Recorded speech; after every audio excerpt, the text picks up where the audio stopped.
Do nobles and lords have privilege by birth? Chen Sheng, c. to 208 BC, was an important figure during the late Qing dynasty. When he was young, he worked in the fields as a hired laborer. One day, while resting on a hill, he sighed sadly and said, "If I ever become wealthy, I hope we don't forget each other." His friends laughed and said, "You're just a worker. How could you ever be wealthy?" Chen Sheng replied, "How can a sparrow understand the goals of a swan?"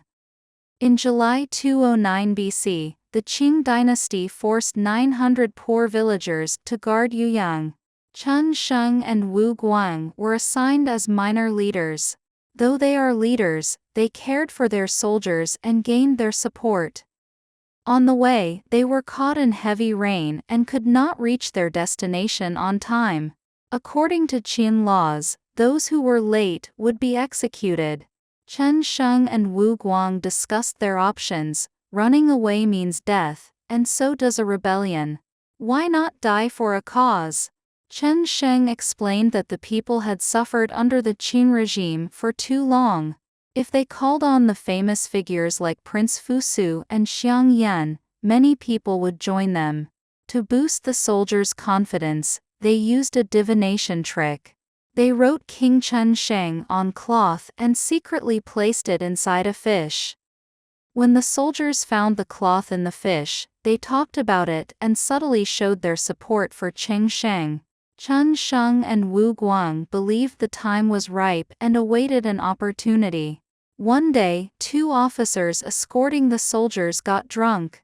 Wu Guang provoked them, which made the officers angry. The officers hit Wu Guang and threatened him. Taking advantage of the situation, Wu Guang jumped up, grabbed a sword, and killed one officer, while Chen Sheng helped him take down the other. Then, Chen Sheng and Wu Guang gathered the soldiers and encouraged them. "We missed the deadline due to the rain, and the law says we should die. A true hero doesn't die in vain. If we must die, let's make our names known. Are nobles and lords born with privilege?" The soldiers shouted back, "We will follow your orders." They built a platform, swore an oath, and used the officers' heads as offerings to heaven and earth. Chen Sheng named himself general, while Wu Guang became colonel. The rebel army captured Day's township quickly, and many more people joined them. Soon, their army grew to several hundred chariots, over 1,000 cavalry, and tens of thousands of foot soldiers.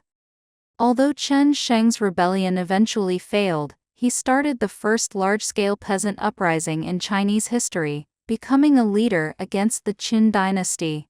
His rebellion inspired many others across China. 3 years later, Liu Bang led a peasant army that took Shenyang, overthrew the Qing rule, and established the Han dynasty, marking the first victory for an uprising of peasants in Chinese history.